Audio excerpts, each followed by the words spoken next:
ये चुनाव कमर तोड़ महंगाई के दौरान हो रहा है। ये चुनाव गरीबों और अमीरों के बीच में बढ़ती हुई निरंतर खाई, जिसको पाटने का नहीं, जिसको बढ़ाने का काम भारतीय जनता पार्टी और नरेंद्र मोदी कर रहे हैं, उसके दौरान हो रहा है। ये चुनाव महिलाओं की जितनी आबरू लुट सकती थी उस दौरान हो रहा है। तो ऐसे में एक विपक्षी दल होने के नाते हम 10 साल का कार्यकाल देखते हैं, उसमें बनी हुई समस्याएं देखते हैं और उन समस्याओं के समाधान की बात करते हैं।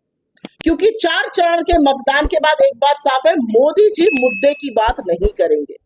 पहले चरण में वो मुस्लिम लीग, मुगल राज, मटन, मछली, मुर्गा उनको दिखा। दूसरे चरण में वो ब्याहताओं के मंगलसूत्र पर आपकी भैंस पर आ गए। तीसरा चरण आते आते अपनी आंखों की पुतली, अपने जिगर के टुकड़े, अपने कलेजे के टुकड़े अडानी अंबानी को भी स्वाहा कर दिया। और चौथा चरण आते आते नरेंद्र मोदी गजनी बन गए।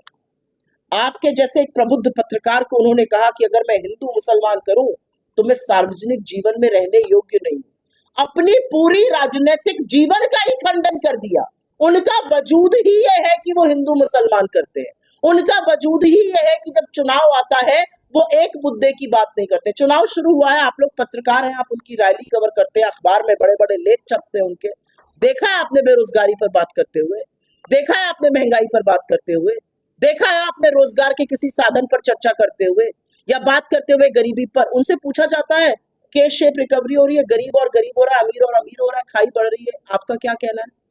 इस देश का प्रधानमंत्री बिना पलक झपकाए कहता है तो सब गरीब हो जाए। वो ये भी तो कह सकते थे कि सब अमीर हो जाए। बहुत साहसी काम होता है कृषि का, और इसलिए किसान की मांग थी एमएसपी की, अपनी उपज का असल दाम मिले। नरेंद्र मोदी भी कहते थे एमएसपी मिलनी चाहिए। फिर वही गजनी, जैसे ही प्रधानमंत्री बने भूल गए, खिलाफत करने लगे। 53 साल के अपरिपक्व नेता राहुल गांधी हैं, वैसे ही कांग्रेस पार्टी के प्रवक्ता।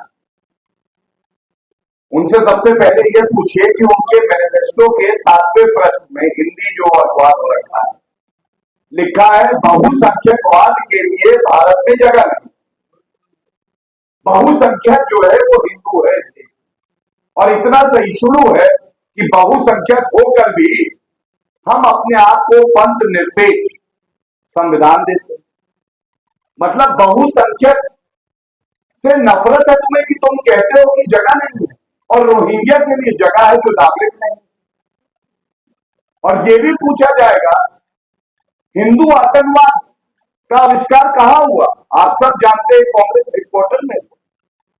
लेकिन अफजल गुरु को फांसी देनी थी तो कांग्रेस पार्टी के हाथ पांव कांप जाते थे, आदेश नहीं हो पाता।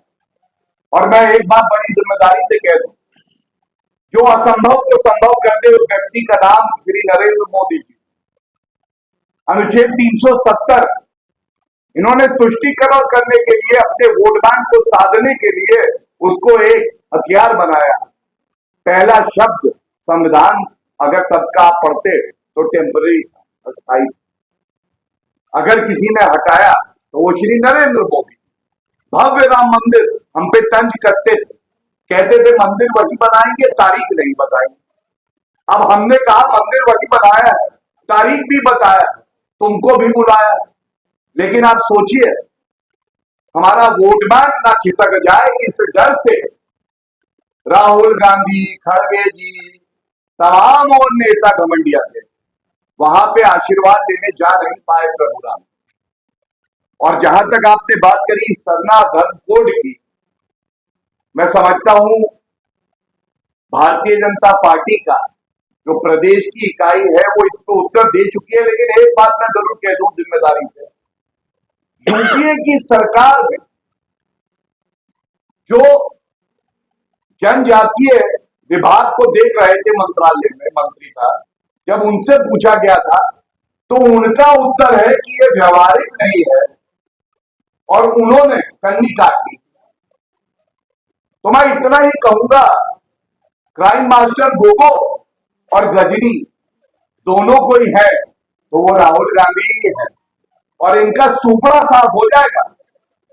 पूरे देश में अगर डबल डिजिट में आ जाएंगे भ्रष्टाचारी ऊनी पंजा, तो आप कहिएगा इनका दोहरा चरित्र, दोहरे मापदंड जनता देख चुकी है।